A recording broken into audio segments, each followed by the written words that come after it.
Well, good afternoon, ladies and gentlemen, and we are now in the inner sanctum of the Sharjah stand here at World Travel Market 2021, and I'm delighted to have the top man. You couldn't get any higher than this. This is the top man for Sharjah tourism, and he's going to answer my questions, which, if you've been watching any of our videos, you'll know are number two. The first question, Khalid, is we've been through a pandemic, a global pandemic. It must have affected your business as well as everybody else's around the globe. Everybody's talking about building back better. Do you think that's just rhetoric, or do you really believe that you can build back better? And if so, how are you going to do that in Sharjah? Thank you, Graham, for having me in this amazing show. And it's really important to look back and see what happened during this pandemic, and when did the actual process of rebuilding the confidence with your audience as a destination, when did it start? I think that played a major or it's a main factor of success in rebuilding the confidence. It's the timing. We started, I think, 2 months after into the pandemic, which was May 2020, putting protocols, bringing in our partners from the public and private sectors in together, strengthening the relationship, working together as a team to rebuild the confidence. Of course, it wasn't an easy process. It was very challenging because things were changing very quickly. The numbers, the COVID cases, the restrictions internally inside our country and from abroad, the air movement, the traffic movement was really very challenging, and there was a lot of uncertainty, I would say. So having these protocols in place, bringing and adopting the international standards from the UN and from World Travel and Tourism Councils and health care authorities and ministries and so on was really critical at that time. The importance, making that, changing the culture within a couple of months is not an easy thing to do. It had to be a full ecosystem where people felt safe.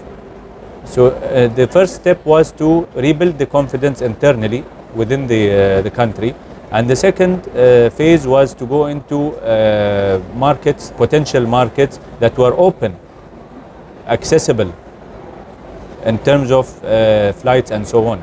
So we succeeded in that, and the United Arab Emirates was ranked number 2 worldwide in terms of hotel occupancy during the pandemic, which is also another plus indicator or a positive indicator. And after China, of course, China's domestic travel was was the highest because of due to the numbers of population, 1.4 billion, so it's different. But for us, we had numbers from other countries. So that's an indication that the country had very powerful efforts to control the pandemic and to rebuild confidence with the markets and with the travelers. Good. Protocols, health, safety apart, has the pandemic given you, as the man at the top of tourism, has it given you a chance and your colleagues a chance to think about what sort of product you want to sell, how you want to sell it, and how indeed your hotels and your attractions and your infrastructure is going to behave over the next 4 or 5 years? Has it given you a breather to say, right, okay, this is what we had, this is where we'd like to go? Definitely. We, like everyone else, some people and some organizations, they realized what they were doing, and some didn't. They did it just spontaneously due to the situation. But for us, it was clear that we had to rearrange and resort our priorities, and we did that since the beginning of the pandemic.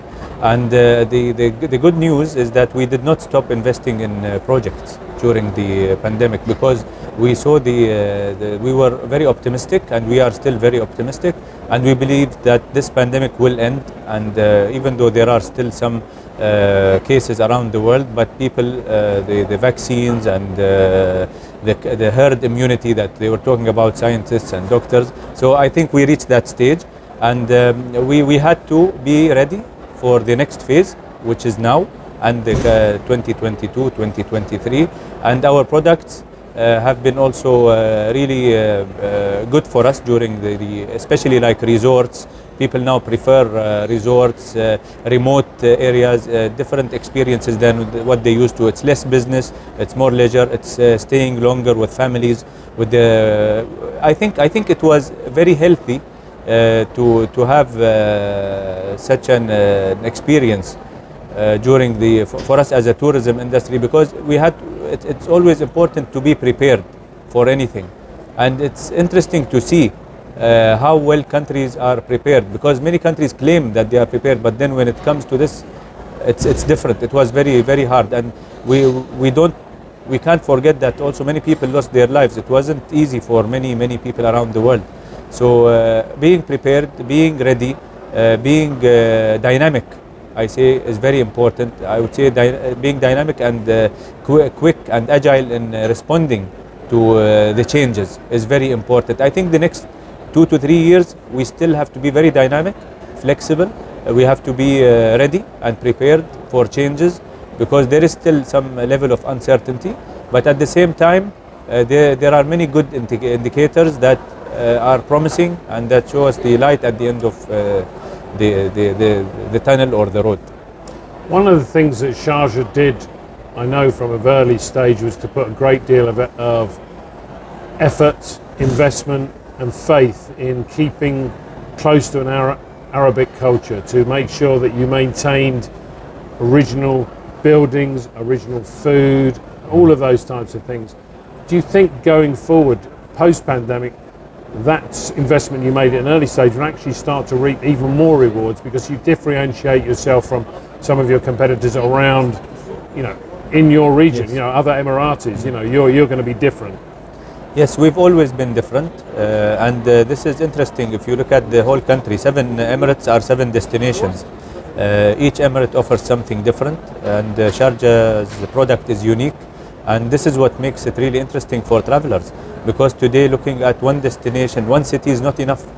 There is like a huge influx of travelers into the country, and to explore different destinations is now a priority to them, because they want to have different experiences. They don't want to see the same on every trip to this country, a country that is really connected to the whole world by all means. It's world-class infrastructure, facilities, airports, and so on.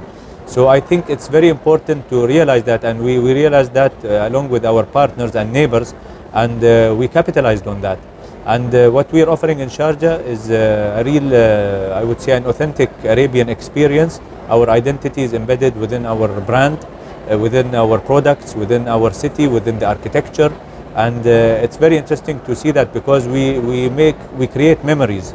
It's not just an experience, it's an experience plus a memory that lasts forever.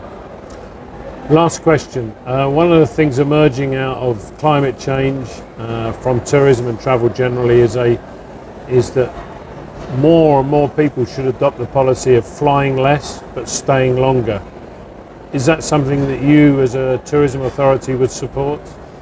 I would support the staying longer, definitely, but flying less is something out of our control, to be honest, because people flying has many different reasons. People travel for business, people travel, and as we are here at the World Travel Market, many people traveled into the UK, and we have many exhibitions now going on in Sharjah, the second largest book fair in the world, which is Sharjah International Book Fair, for 40 years, celebrating the 40th edition. So people are coming in from abroad, from many different countries, and I think flying less is... But presumably there are policies, pricing, packaging,